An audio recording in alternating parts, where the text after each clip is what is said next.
Assalamualaikum warahmatullahi wabarakatuh. Yang sama-sama kita hormati Bapak Andang Wijanarko, ST, selaku dosen pengampu mata kuliah Sistem Operasi. Sebelum itu, izinkan saya memperkenalkan diri. Saya Zara Aulia Pidilita dengan NPMG 1F023044 dari Program Studi Sistem Informasi Kelas B Fakultas Teknik Universitas Bengkulu. Di sini saya akan memaparkan sedikit tentang struktur sistem operasi menurut pemahaman.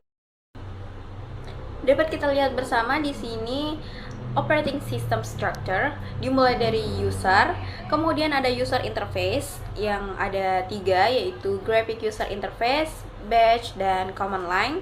Kemudian selanjutnya dilanjutkan oleh system calls, lalu berlanjut ke service. Nah, di service di operating system ada beberapa. Yang pertama program execution, kemudian input-output operation, file systems, communication, resource allocation, accounting, error detection, dan terakhir protection and security dan lain sebagainya. Setelah operating system baru diproses di hardware. Oke, dapat kita lihat bersama di sini ada beberapa penjelasan dari operating system structure. Yang pertama yaitu user interface, yang merupakan sarana yang memungkinkan pengguna mengeluarkan perintah ke sistem bergantung pada sistemnya. Ini dapat berupa antarmuka baris perintah atau CLI atau biasa disebut dengan command line interface. Kemudian ada graphical user interface dan juga sistem perintah batch. Nah, bagian operating system yang berperan dalam menghubungkan UI atau user interface atau antarmuka aplikasi dengan pengguna user disebut dengan cell. Yaitu cell tadi ada 3, ada CLI, ada graphical user interface, dan batch. Kalau CLI itu berbentuk teks dan program, baris program.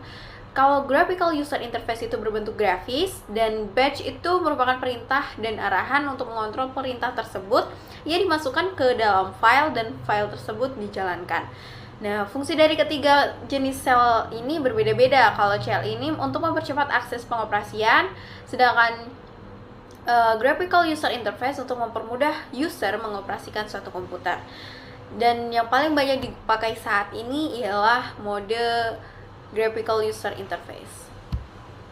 Selanjutnya ada program execution, di mana operating system harus mampu membuat program ke dalam RAM, menjalankan program dan mengakhiri program baik secara normal maupun tidak normal. Kemudian ada input-output operating system operations yang digunakan untuk bertanggung jawab untuk mentransfer data dari perangkat input-output termasuk keyboard, terminal, printer, dan perangkat penyimpanan. Kemudian ada file system manipulation. Di sana selain penyimpan data mentah, operating system juga bertanggung jawab untuk memelihara struktur directory dan subdirectory, memetakan nama berkas ke blok penyimpanan data tertentu, dan menyediakan alat untuk menavigasi dan memanfaatkan sistem berkas. Kemudian ada communication atau komunikasi, yaitu komunikasi antar proses, IPC, baik antara proses yang berjalan pada prosesor yang sama atau antara proses yang berjalan pada prosesor atau mesin yang terpisah. Komunikasi dapat diimplementasikan melalui memori bersama, di mana 2 atau lebih proses membaca dan menulis ke bagian memori bersama, atau penyampaian pesan, di mana paket informasi dalam format yang telah ditentukan sebelumnya dipindahkan antar proses oleh sistem operasi. Kemudian selanjutnya ada error detection. Itu merupakan kesalahan perangkat keras atau perangkat lunak yang harus dideteksi dan ditangani dengan tepat dengan dampak buruk yang sangat minimal. Beberapa sistem mungkin menyertakan sistem pencegahan atau pemulihan kesalahan yang kompleks termasuk cadangan, drive, dan sistem redundan lainnya. Alat debugging dan diagnostik membantu pengguna dari administrator dalam melacak penyebab masalah. Penjelasan selanjutnya yaitu resource allocation, yaitu dimana ketika ada beberapa pengguna atau beberapa pekerjaan yang berjalan pada waktu yang sama, sumber daya harus dialokasikan ke masing-masing pengguna. Sistem operasi mengelola berbagai jenis sumber daya, beberapa seperti siklus CPU, memori utama, dan penyimpanan file. Mungkin mereka memiliki kode alokasi khusus, sedangkan yang lain seperti perangkat input-output itu mungkin memiliki kode permintaan dan rilis yang jauh lebih umum. Nah, selanjutnya yaitu ada accounting, yaitu melacak aktivitas sistem dan penggunaan sumber daya baik untuk tujuan penagihan atau untuk pencatatan statistik yang dapat digunakan untuk mengoptimalkan kinerja sistem masa mendatang. Selanjutnya yaitu ada protection and security, untuk mencegah kerusakan pada sistem dan sumber daya, baik melalui proses internal yang tidak terkendali atau pihak luar yang jahat. Autentikasi kepemilikan dan akses terbatas adalah bagian yang jelas dari sistem ini.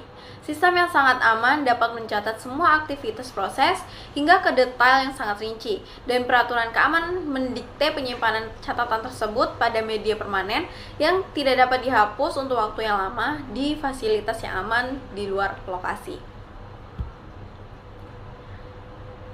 Nah, selanjutnya ada system calls. Dalam komputasi, panggilan sistem atau system calls ini adalah cara terprogram di mana program komputer meminta layanan dari kernel sistem operasi tempat program tersebut dijalankan. Nah, bagian dari operating system yang berperan secara langsung untuk melakukan tugas untuk berkomunikasi ke hardware disebut kernel. Ini mungkin mencakup pelayanan terkait perangkat keras, misalnya mengakses hard disk drive, pembuatan dan eksekusi proses baru, dan komunikasi dengan layanan kernel integral seperti penjadwalan proses. Panggilan sistem atau system calls menyediakan antarmuka ke layanan yang disediakan oleh sistem operasi. Panggilan ini umumnya tersedia sebagai rutinitas yang ditulis dalam bahasa C dan C++, meskipun tugas tingkat rendah tertentu mungkin harus ditulis menggunakan instruksi bahasa assembly.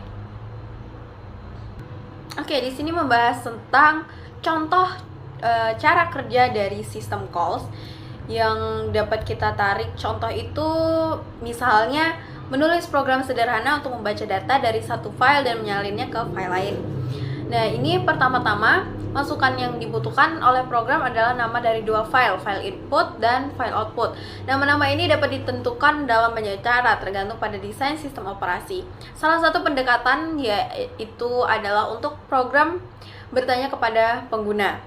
Dalam sistem interaktif, pendekatan ini akan membutuhkan urutan panggilan sistem. Pertama-tama untuk menulis pesan yang mendorong di layar, kemudian membaca dari keyboard yang kita tekan, yang kemudian mendefinisikan di dalam dua file tersebut. Pada berbasis mouse dan sistem berbasis icon, menu utama nama file biasanya ditampilkan di jendela pengguna. Nah, kemudian pengguna dapat menggunakan mouse untuk memilih nama sumber, dan jendela dapat dibuka untuk nama tujuan yang akan ditentukan. Urutan ini membutuhkan banyak panggilan sistem input dan output.